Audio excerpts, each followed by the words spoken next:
and welcome to another episode of the Suzie Wokabi podcast. This is a little bit different. We've done this before in the past, but we are on a Zoom because this lovely lady is in South Africa. Mpo is a mental health wellness expert. mental health wellness expert. Mpo is a mental health wellness expert and runs an organization known as Okuhle Counselling. Listen, it's a Zulu word. Did you say? I was butchering it. I was calling it Okuhle because that's how it's written. So forgive me and thank you for correcting me and getting it right. Welcome, my dear. Thank you so much for being here. Thank you so much for welcoming me with such warm hands, and it is a pleasure to be here. Fantastic. You did approach me. And yes, you rightfully reached out to me because mental health is a huge topic on its own worldwide. I'm going to say that we in Africa have put it on the back burner for too long. And I feel like in the recent few, maybe 2 decades, we've been catching up with the rest of the world. So please talk to me about you, where you started, and where you've reached in the field. Okay, so basically, when I started with the passion of psychology, I think it started when I was young, because as an African child, you have African parents, and we know that it's bound that you have certain mental challenges due to the traumas that you've had when you were young. So it just so happened that I was one of those kids who were going through depression as well, suicide ideation. And therefore, it just so happened that in my journey of going through suicide ideation, going through depression, I did not have any access to mental health services. So I told myself that, okay, when I grow up, I actually do want to make sure that I become a psychologist. And when I become a psychologist, I want to be able to cater to the previously disadvantaged schools and the previously disadvantaged communities. So that's where Okuhle Counselling started. Okuhle Counselling is a counseling organization by young people, for young people, and for disadvantaged people. So it just so happens that also within psychology itself, we mostly use Eurocentric views to be able to come up with interventions for certain disorders. But no one has ever looked at whether or not are these Eurocentric views working for people of color, and I think that's where we come in now. Is that the disadvantaged group that you're talking about? Just people of color? Okay. Oh yes, definitely. Not only the disadvantage for people that not only is that for people who are disadvantaged, but also for just overall people of color. Because in as much as we can look at disadvantaged people, the only challenge that they might have is the fact that they do not have access to mental health services, and they don't have access to quality and affordable mental health services. Whereas for the people of color who do have access to those quality mental health services, you get that the interventions that are implemented within those services, they're not something that are going to suit you as an African, but rather they are going to suit more of a Eurocentric view. For example, as Africans, we have different cultures, we have different systems of belief. Yes. And if I were to say to you, you come to me and you tell me that you feel as if your mental illness is due to the fact that you believe that you have been bewitched. But because I carry Eurocentric views, I do not subscribe to witchcraft. I do not subscribe to all of these African beliefs that we have regarding mental health. And therefore, it means that I won't be able to fully cater to you as a psychologist or as a mental health professional. So I think that's where it all started for me, to say that I want to be able to create a difference. So I'm going to say that for me, and I was born in the 70s, and growing up, Yeah. there was not, people would not recognize mental health for what it is. There was oh, that person's really wild. They're just a crazy person. And there's no definition around that. There's no, does this person need further help? It's just, that crazy guy, just like, don't deal with him, right? And even worse for the generations before. So I don't know if it's exactly the same in South Africa. Is it more, for these, like, let's say Gen X? Yes. Was it more recognized, or it's only later with the millennials and Gen Z that it's been further and further? I think more with the millennials and Gen Z, where you actually see that, okay, people are now starting to take account for their mental health. They're starting to now dive deep into learning about mental well-being and what is mental illnesses, what are mental disorders. I feel like it's only now that we are starting to take it seriously, because we are seeing the impact that it has had on us when we were children with our mothers or with our fathers. We see the impact it can have on our children. And because we do not want the same experiences for them, that's the reason why I feel as if right now we are taking it more seriously. And also, I think it's a matter of just being exposed to it. In these days, every channel, every network, they're always speaking about mental health. So it's There's a kind of like mental health awareness month is May, I think. Yeah. There's a month dedicated to it, which is great. Exactly. Exactly. So we also see the fact that it has developed and more people are starting to take it seriously, because in as much as we have mental health months, we also have mental health days.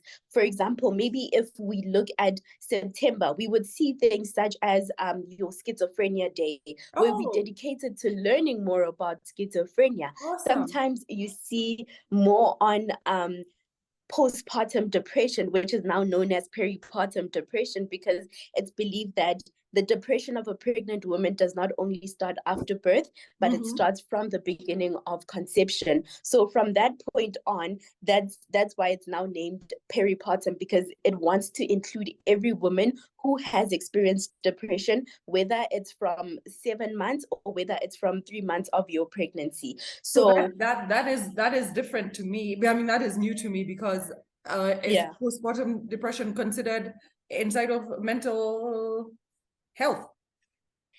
Definitely, it is considered as mental health, because if you look at postpartum depression, okay. Yes, okay. yes, And it falls under definitely. that. And also, and also, you look at the manic episodes that you have as a woman during postpartum depression.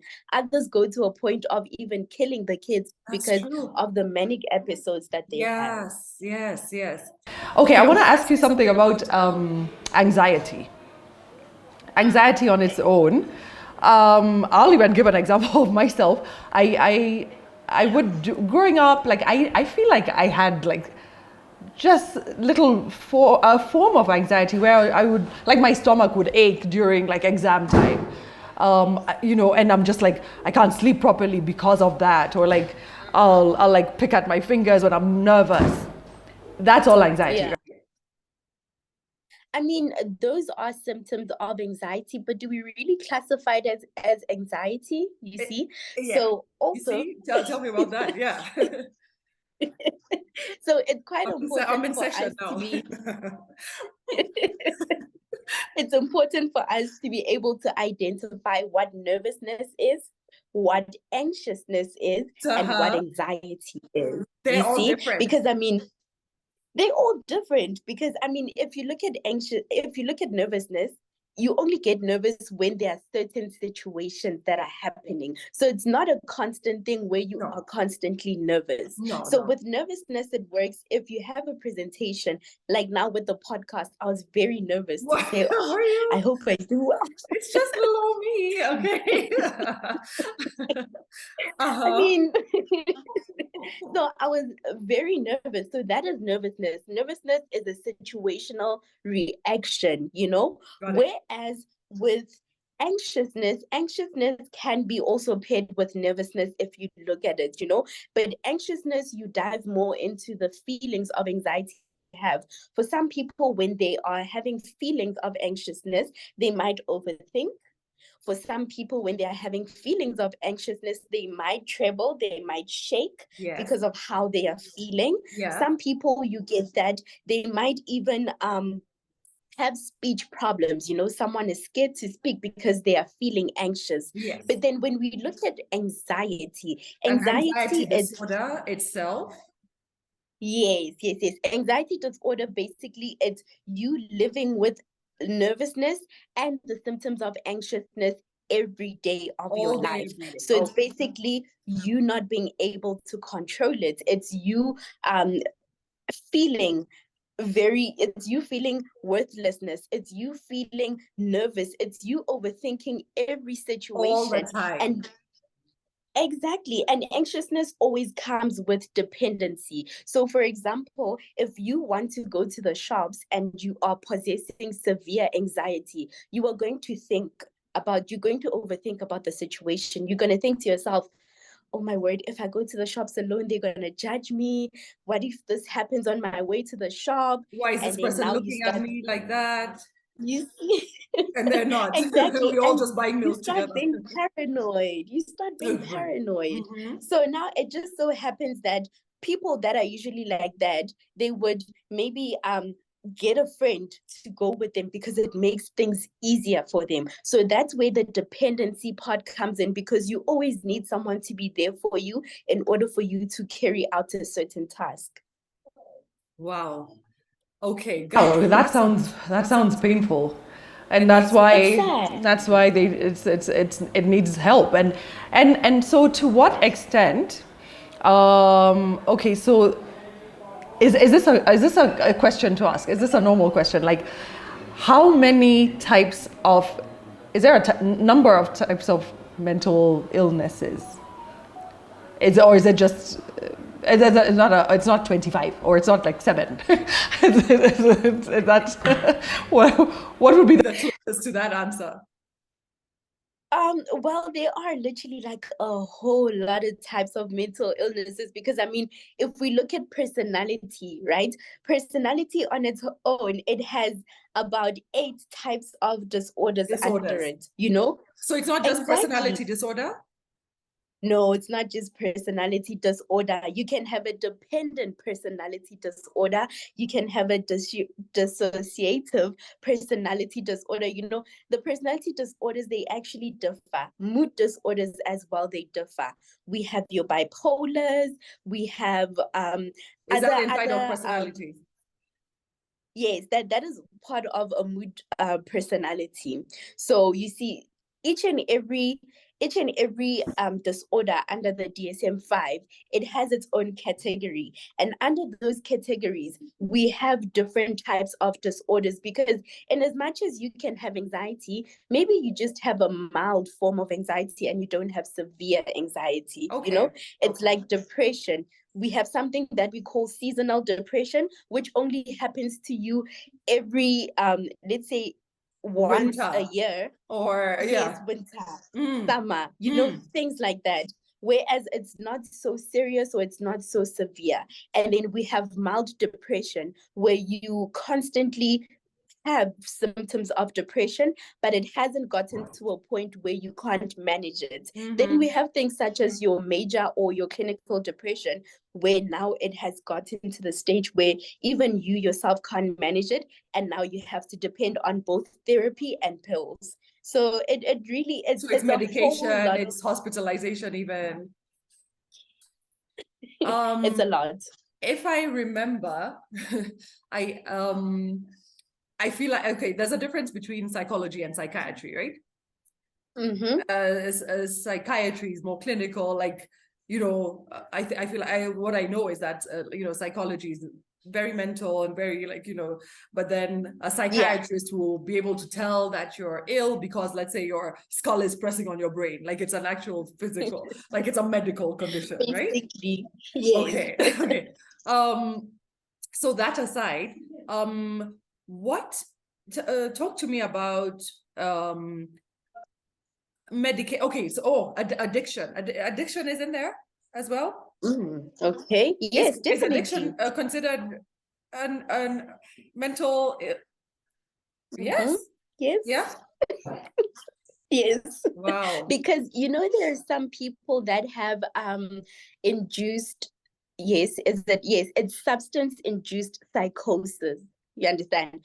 So basically they have these psychotic episodes based on the substances that they have consumed and the amount of substances that they have consumed. So when you look at things like your addiction, there are different categories of addiction. We have drug abuse, we have maybe gambling, we have your alcohol abuse, we also have your porn addiction. Yeah. And what separates porn addiction from all these kinds of addictions is because all these other addictions, they consume your behavior, whereas with porn addiction, it consumes your mind, So with porn addiction, it's more of a mind addiction more than a behavioral one. Because with alcohol, you have to go, you drink alcohol, it changes your behavior. Exactly, it changes your behavior. But with porn addiction, it does a mental change, which can be very dangerous and detrimental to you as an individual. Okay, oof. And then so let's talk about medication. I feel like this can get touchy because there's over medication. You hear stories about people with sort of a mental challenge, or like you're going through an episode, even if let's say you are bipolar or that type of thing. Yeah. But there's these horrible horror stories of people being taken into these institutions and over medicated so that they're just like cabbages or like zombies. Can you talk about that? So basically what medication does is that when a patient is no longer able to manage a particular disorder, then they advance to medication. But then now the problem with medication is that it can make someone dependent on it. So now instead of you trying to make the mental progress of being able to manage the disorder alone, you're now fully dependent on the medication.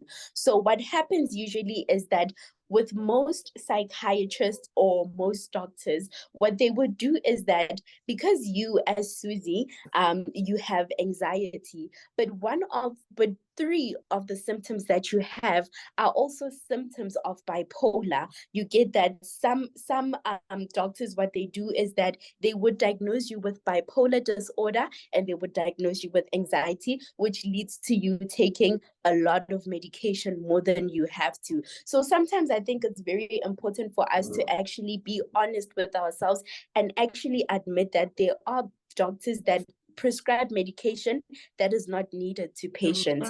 And what that does is that it even worsens the mental state of that particular person. Yeah, it makes it worse, because imagine if you have major depression, but now they say that you have schizophrenia and major depression. Now you are consuming antidepressants and you're consuming medication for schizophrenia, but you don't have schizophrenia, you see? So sometimes with medication, it can make a doctor lazy to actually conduct the actual assessment, just so that they can find out what is actually wrong with you. And is it it's also, I think, a money-making situation.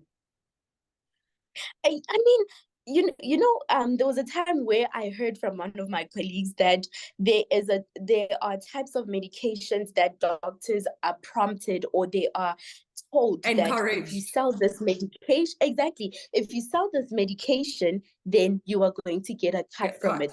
So you get that even if you have a headache, they're like, here's Panadol. Try this. Yeah, this is what's good. Oh my gosh! And then those medications get addictive, right? I mean, they do get addictive, and some patients, you get that they get addictive to a point whereby others even use the very same medication to attempt to commit suicide by overdosing. So it's just it can get into this vicious, ugly cycle, right? It can, if it's not properly managed and if it's not properly assessed, it can get into a very vicious cycle. And also, it's quite important for doctors to make sure that the patient is not dependent on the medication, especially if it's a psychiatric patient. It's important for them to not be dependent on the medication, because the moment they off their medication, then you can actually tell that, okay, this person hasn't been taking their medication. Wow. Okay, Yeah. so another thing I wanted to cover quickly is so I'll go back to generational stuff, right? So like my Gen X and above, we had a Yeah. way of not, everything is not that huge a deal. And you know what? Some things you can shove under the carpet, and some things you can just get over by Yes. yourself, be a big girl, and put on your pants and move on. Yep. But the younger generations are triggered by everything. So where is Yeah. that line? Like, when do you know that somebody's just overdoing it and they can actually just pick themselves up and move on, or Yeah. they actually do very much need the help? I mean, after all, if that particular trigger is affecting your everyday functioning, then you know that, okay, here I need help. If you are someone that's used to waking up in the morning, having breakfast, picking out a beautiful outfit to wear, but then these days you just don't do that anymore, then you know that, okay, now this thing has started to affect the daily functioning. I don't feel like myself anymore. I don't behave the way I would usually behave. And also remember, back then with parents, they used to tell you it's either you get over it or you get out of my house. So Right. you had no choice but to actually shove all those feelings down. And what's so sad about that is that you take all of those feelings, you store them in your unconscious mind, And they're and gonna come as out soon somewhere somehow. exactly. And you never learn how to actually deal with those emotions. So when they come out somewhere, somehow, because of a trigger that happened, then it can become very deadly for other people, because you're storing so much anger, or you're storing so much resentment and hate. And now that it's coming out, it comes out in a form of an emotional breakdown. It comes out in a form of a mental breakdown. Right. And because you've never had to deal with such feelings before, you don't know how to actually deal with them now. And it can disrupt your whole life. Okay, can you describe to me somebody having a proper severe mental breakdown? So basically, let's say as a child, you get people who were usually sexually assaulted or molested as children, right? And you get that for some of those people, it happens that it's either they become hypersexual or hyposexual. So being hypersexual meaning that now you feel like, you know what, I want revenge. And because I don't know how to deal with these feelings, I'm going to go sleep with every other person just so that I can fill the void of this being done to me. But then you get those people who actually are scared of even being touched. And therefore, what happens is that most of those people are usually triggered in relationships. And when they are triggered in relationships, you get that maybe their partner handled them in a wrong way, or maybe their partner was too pushy, and then you get that that person has a complete breakdown where they cry, or where they lash out at you and they start throwing things at you, and they see you as a monster. So Right. that's what repressing of feelings does. You end up taking out your feelings on the wrong person. And what's so sad about repressed feelings is the fact that any little thing can be a trigger for you. That's the sad thing about it. Wow. Okay, so what would you how would you envelope the state of mental health in Africa as you see it today and now, and maybe compare it to the past, and then what you hope for in the future as a I feel professional? as if, okay, I feel like right now, compared to where we were 30 years ago, I feel like there's only a 1% difference. And the reason why I'm saying that I feel as if there's a 1% difference is because Wow. so I was going to say 20. no, the reason why I feel like there's a 1% or maybe even okay, a 5% difference is because in as much as we as people can take mental health problems seriously, what are our governments doing in order to make sure that illness services or mental health services are accessible to each and every person? How are the professionals being treated in terms of them being able to take care of their patients? So it's not the awareness of mental health that is backwards, but it's the implementation of quality services in Africa, which are very backwards, and especially because mostly in African countries, we are led by older people, people that are supposed to be retired. And Yes. therefore, those people, they still carry the mentality that they It's grew the up stigma. with. Exactly. There's a stigma. Yeah. That's another thing. There is a very big stigma on mental health. And I feel like most people that are in governance, they do not understand what mental health is. They think that mental health is you literally having to go crazy You're just a or you mad literally having person who to needs to be bound and gagged. exactly. Yes, you see, so they don't understand that even though you don't possess any psychiatric disorder, even with your day-to-day life, you can be helped. You need career guidance. Mental services are there for that. You need help with maybe emotional support for a particular situation. It's open to you. So right now we have the problems that we have. GBV, number one, we have problems such as GBV, and GBV, you see how people are being gruesomely killed. You can literally ask yourself as to what would get this person to a point of cutting another person, stabbing another person, And these are the things that I feel as if access to mental health services would help us with, because if you as Suzie, you were working in the army and then you came back, but then in your return from home you had an injury, because here we use our frontal what do they call it? Our frontal lobe, right? Because we use our frontal lobe. Because we use our frontal lobe, and our frontal lobe is like your main switch, it's your main system. This is where your personality is situated. So if you were to get hurt in your frontal lobe, that poses a risk for you to eventually, most people that have had such injuries, they become murderers, they have violent behavior.